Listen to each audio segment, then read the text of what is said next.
और संभल में बाहरी व्यक्तियों की आवाजाही को लेकर प्रशासन पूरी तरह से सख्त है। संभल डीएम ने नया आदेश जारी कर दिया है कि 1 दिसंबर से बढ़ा के 10 दिसंबर तक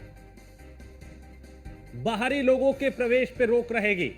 कोई भी बाहरी व्यक्ति बिना अनुमति के संभल में प्रवेश नहीं कर पाएगा और यह प्रतिबंध अन्य सामाजिक संगठनों और जनप्रतिनिधियों पर भी लागू होगा। तो पहले 1 तारीख तक रोक थी, उसे बढ़ा के 10 तारीख तक यानी 10 दिसंबर तक इस समय अवधि को बढ़ा दिया गया। यानी 10 दिसंबर तक कोई भी बाहरी व्यक्ति बिना अनुमति के संभल में प्रवेश नहीं कर सकता। क्योंकि आज समाजवादी पार्टी का डेलीगेशन ने ऐलान किया था जाने का, लेकिन सपा नेताओं को अलग अलग लोकेशन पर रोक दिया गया। किसी को हापुड़ में, किसी को गाजियाबाद में, किसी को दिल्ली में और किसी को मेरठ में, क्योंकि एक प्रतिनिधिमंडल संभल जाना चाहता था पीड़ितों से मुलाकात करने। लेकिन प्रशासन पूरी तरह से इस पे सख्ती बरते हुए है और प्रशासन नहीं चाहता कि जो संभल अभी संभला है वहां फिर से किसी तरह की कोई बवाल हो, कोई मामला बिगड़े, हालात बिगड़े।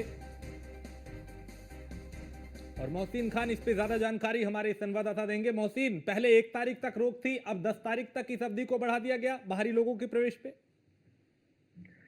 देखिए, बिल्कुल राजेश, जैसे ये दंगा भड़का था उसके बाद ही जिस तरह से स्थितियां पूरी तरह से विपरीत जा रही थी, तो जो डीएम संभल है राजेंद्र पैसिया, उन्होंने पहले 1 दिसंबर तक बाहरी व्यक्तियों के प्रवेश पर रोक लगा दी थी। अब चूंकि लगातार जो राजनीतिक दल है, जो विपक्षी राजनीतिक दल है, समाजवादी पार्टी, इसके अलावा कांग्रेस ने भी और इसके अलावा तमाम जो और दूसरे विपक्षी दल है, उन्होंने संभल जाने का ऐलान किया था। तो उसको मद्देनजर रखते हुए अब डीएम संभल राजेंद्र पैसिया ने इस अवधि को बढ़ा दिया है और 10 दिसंबर तक बाहरी व्यक्तियों के प्रवेश पर पूरी तरह से रोक लगा दी है। क्योंकि लगातार कल से खबरें आ रही थी कि समाजवादी पार्टी का प्रतिनिधिमंडल संभल जाएगा और संभल जाने के बाद में जो मृतक है उनके परिजनों से मुलाकात करेगा। अब चूंकि लगातार जो शांति व्यवस्था यहाँ पर बहाल हो रही है और हालात पूरी तरह से सामान्य हो रहे हैं, तो उसमें कहीं ये राजनीतिक जो विपक्षी पार्टियां हैं उनका ये प्रतिनिधिमंडल या उनका ये दौरा कहीं आग में घी डालने का काम न कर दे।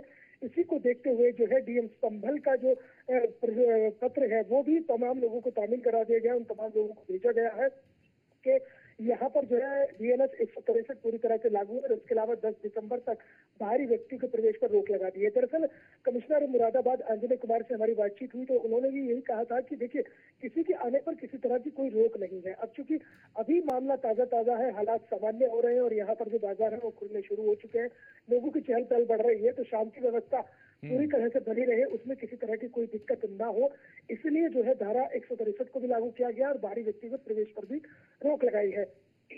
ठीक है, बहुत शुक्रिया। बिल्कुल मोहसिन, बहुत शुक्रिया इस तमाम जानकारी के लिए। तो 1 तारीख से बढ़ा के 10 तारीख तक किसी भी बाहरी व्यक्ति के संभल प्रवेश पे फिलहाल रोक रहेगी।